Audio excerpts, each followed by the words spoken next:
Carbon capture, utilization and storage has to be an essential part of any mitigation for climate change. I believe as an industry and as a region, we need to demonstrate that carbon capture utilization is one of the most viable and economic solutions to climate change.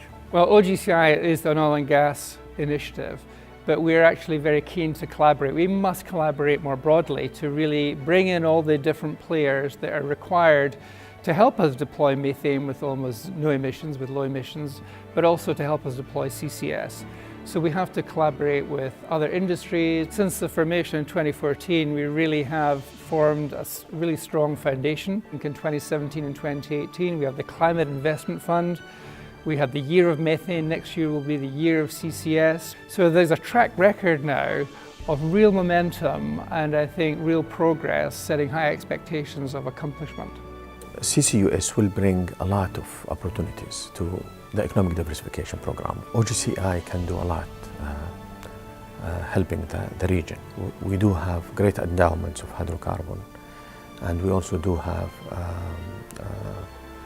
challenges with regards to nexus, water, energy, and environment.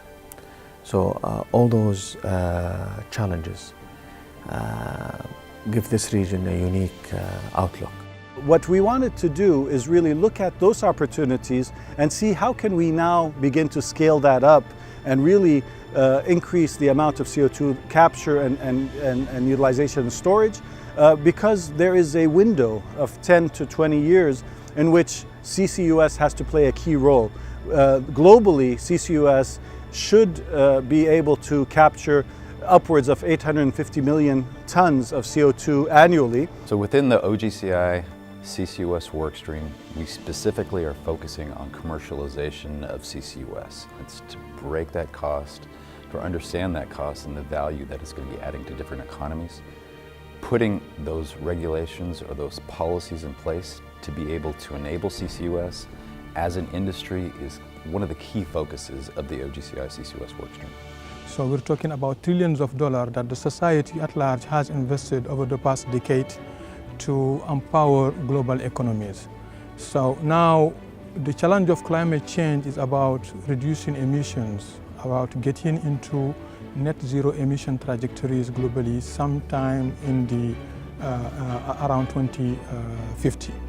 So achieving this target will require a large set of different technologies, including renewables. CCS technology is the only way today to decarbonize a large portfolio of in the industry sector, including cement, including refining, including oil and gas at large, including the steel industry, etc. Our role at the Climate Investment Fund is to identify technologies and companies that can make a difference at scale.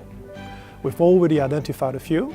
We have around 10 companies in our portfolio, and we're continuously screening and scanning the market for that. The Middle East is probably a really good example of somewhere where you have these low-cost capture opportunities from natural gas processing, from hydrogen production, from refineries. And you also have geology, which is obviously very well suited to CO2 storage. The EOR opportunity is being looked at by a number of countries in the UAE. We've seen a very successful project in the Al Riyadh project.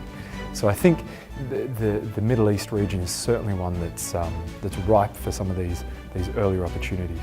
I think each of the participants in OGCI bring a different part of the solution to the rapid deployment of carbon capture, utilization and storage. CCUS is a great vehicle to make oil and gas a cleaner energy source. Well, the CCUS workshop that we just had was very important for us. We need now to have a bold vision with the right investment. When we do that, we will create immense value for the whole region as well as the world.